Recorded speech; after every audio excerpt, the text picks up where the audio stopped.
Bibliophiles of the internet, we currently find ourselves in the thick of Sapphic September, which is why I'm here today to recommend some Sapphic books. You all overwhelmingly wanted me to recommend Sapphic books. I put a poll in my community tab and it was pretty much a runaway from the very start. So whether you're looking for recs to fill out your TBR for the rest of the month or you just need more Sapphic books in your life, you have come to the right place. Sapphic September, by the way, is an annual month-long readathon that happens every September where you read Sapphic books. I definitely recommend checking out the Sapphic September Instagram account for more information, which I will link down below, and whether you're taking part or not, it's just a tremendous resource. Some quick housekeeping stuff. I personally subscribe to a very broad and inclusive definition of Sapphic, and if a book has one or more Sapphic main characters, I consider it to then be Sapphic. Related to that, it's also worth saying out loud that not all Sapphic books are defined by having a Sapphic romance. There might be romantic plotlines for most of these books I recommend, but that is not a key defining factor in determining whether a book is Sapphic or not. This is organized by age demographic, by the way, starting with middle grade and working our way up. So the first book I want to talk about is The Year My Life Went Down the Toilet by Jake Maia Arlo. This is a funny, honest middle grade story about a 12-year-old character named Al who is mostly struggling with two things in life.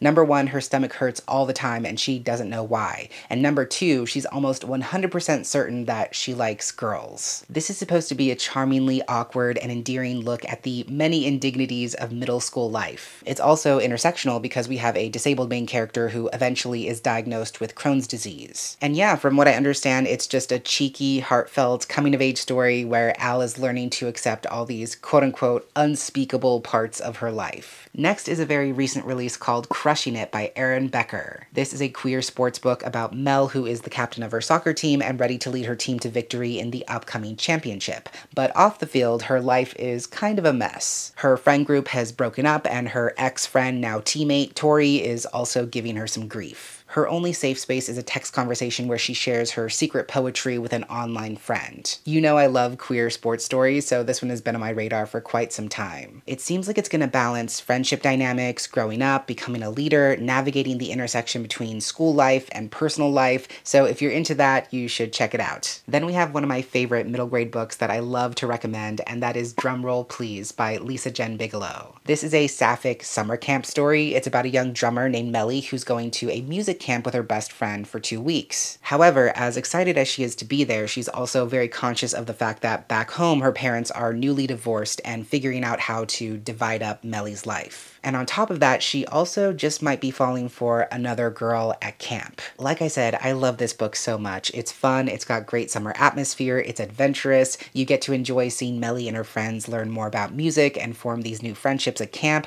but there's also an emotional component to the story which makes it all the more worthwhile when Melly finally finds her own sound and her own voice. These next few books are just going to be rapid fire. I'm not going to go into detail about any of them because any Sapphic middle grade reader worth their salt knows about these books, and they're also by a pretty big name author as well. I am, of course, talking about Ashley Herring Blake's middle grade books. As far as I know, she currently has 3 Sapphic middle grade books: Ivy Aberdeen's Letter to the World, The Mighty Heart of Sunny St. James, and Hazel Bly and the Deep Blue Sea. I know Ashley Herring Blake is incredibly well known for her Sapphic adult romances, but in my opinion, her middle grade deserves so much more love. Lastly, for middle grade, I want to talk about In the Key of Us by Mariama J. Lockington. This is another music camp-related middle grade story. It's about 13-year-old Andy who feels stranded after the loss of her mother. And even when she's accepted into a music camp, she finds herself struggling to play her trumpet as easily as she used to. At camp, she meets Zora, a returning camper who is exhausted from constantly trying to please her parents, who want her to become like a prolific flute player.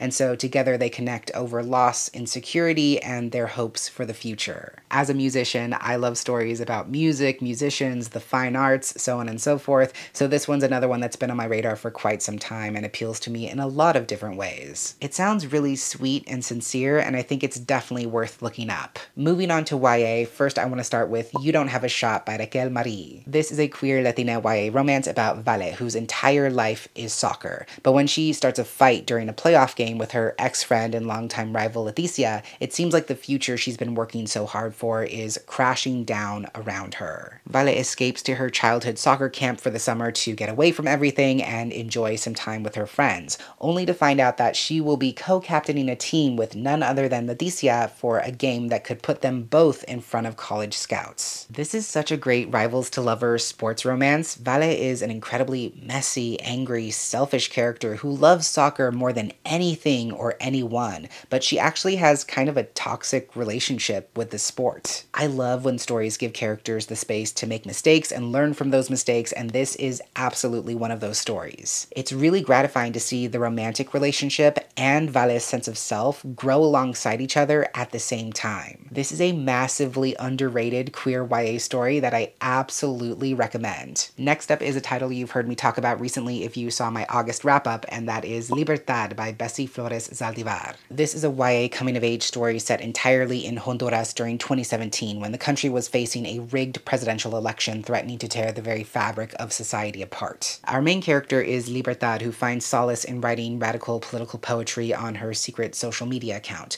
and she's very careful not to share that with the people in her life, much less invite many people into her queerness. However, when her mom discovers text messages on Libertad's phone about kissing a girl, and Libertad herself discovers that her older brother might be risking his life to attend some very dangerous protests, everything in their home changes. This is a great example of a sapphic book that is categorically not a romance or primarily centered around sapphic relationships, although those are very much a part of the story. There is a heaviness to the story because how could there not be when a country is facing such corruption and hopelessness that overrides every single part of life, private and public. But more importantly, this is a powerful testimony to a young queer character's resilience, her bravery to name the things that are broken, and her discovery of community's tremendous power to heal, care, and uplift. It is a truly remarkable story, and you should definitely look it up if you haven't yet. Another sapphic YA book that I read this year and really loved was Just Another Epic Love Poem by Parisa Akbari. This is a contemporary story about Mitra and her best friend B, who keep a series of shared notebooks where they write a never-ending poem together, alternating between who writes the next stanza. And it's a poem they've been writing since they were 13. Their notebooks are the one safe space Mitra has where she can share about her absent mother, her parents' separation, heartbreak, breakups, but the one thing she's not brave enough to write about is how hopelessly in love she is with B, because that could change everything. I know this book only came out this year, but it is still criminally underrated. There is such delicious sapphic yearning, explorations of incredibly complex family dynamics, and not to mention a ton of beautiful love poems being exchanged between the characters, which are so powerful and earnest. The story also has such great things to say about healing and forgiveness, especially for younger audiences who might struggle to navigate and process those things. It's a messy story about first love, but by the end you simply cannot deny its emotional resonance. Another criminally underrated sapphic book that is near and dear to my heart is We Deserve Monuments by Jazz Hammonds. This is a coming-of-age story that blends together family drama, romance, and a slow-burn mystery when Avery is forced to move back to her mom's hometown so they can help take care of her terminally ill grandmother, Mama Letty,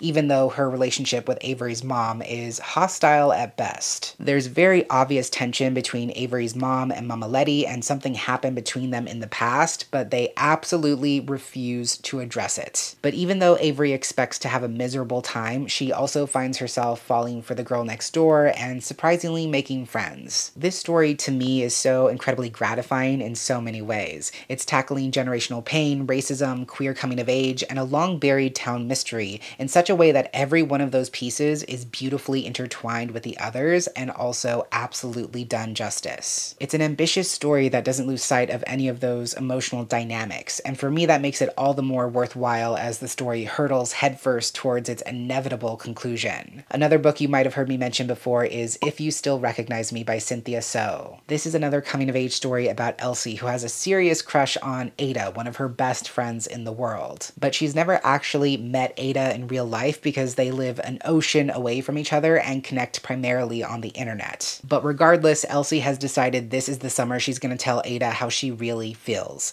That is, until her long-lost best friend, Joan, walks back into her life. What this book does so well is to parallel Elsie's yearning for both Ada and Joan with the metaphorical yearning she has to finally become the person she's always wanted to be, and really to finally become her true self. This is really a story about a character who wants to start living out loud, but who's also terrified of change, terrified that the relationships and values she's established in her life are too fragile to withstand the weight of change. So if you want to read a truly genuine coming-of-age story where a character grows in all aspects of their life, romantic love, family love, self-love, then you absolutely need to read this. I'm gonna finish off the YA category with a couple of graphic novels, starting with The Girl from the Sea by Molly Knox Ostertag. I read this as an ARC a few years ago, and it was so delightful. It's a contemporary fantasy romance about Morgan, who is desperate to escape the tiny island where she lives, and she feels like no one understands her, especially because no one knows that she likes girls. And then one night she slips and falls into the ocean, and she's saved from drowning by a mysterious girl named Kelty.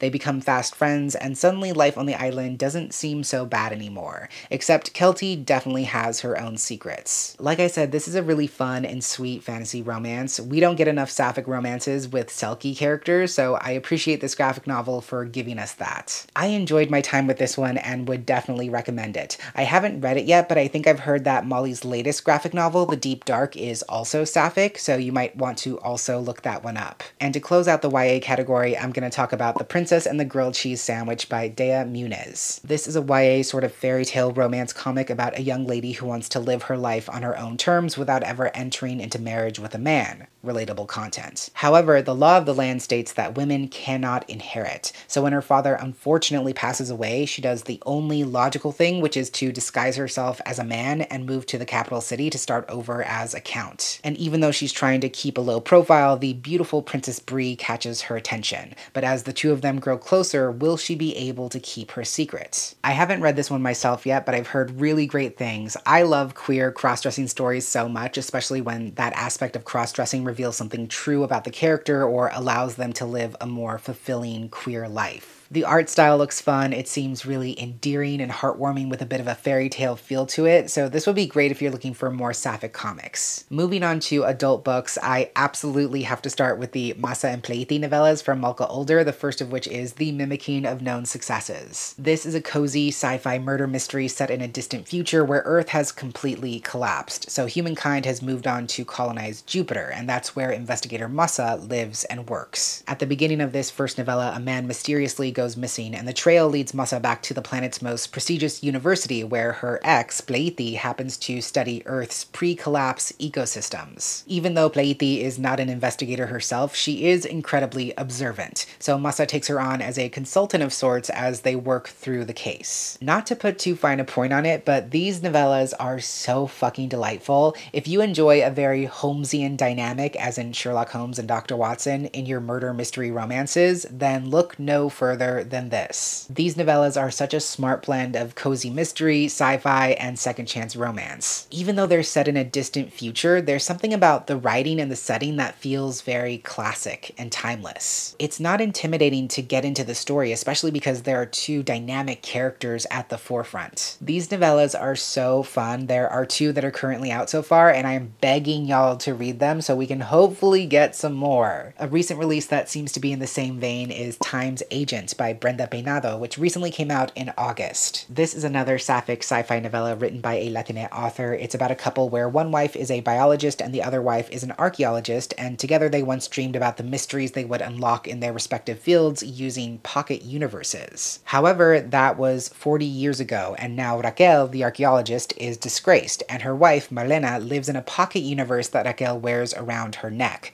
What's left of their daughter's consciousness resides in a robotic dog, and time itself is a commodity now controlled by corporations. Listen, I have not read this yet, but I absolutely want to, because every time I read the synopsis, I'm like, I must find out what the fuck is happening in this story because it sounds wild. It just seems like a twisted sci-fi story exploring the limitations of technology and putting the characters on a path of hopefully hard-won redemption. So I just really need to see how it plays out. Another short sapphic book that seems great for this time of year is Bloom by Delilah S. Dawson. This starts out as a sort of cottagecore sweet sapphic romance, but ultimately twists into a horror story. It's about Rosemary who meets Ash at the farmer's market where Ash sells handmade bars of soap and other delightful confections.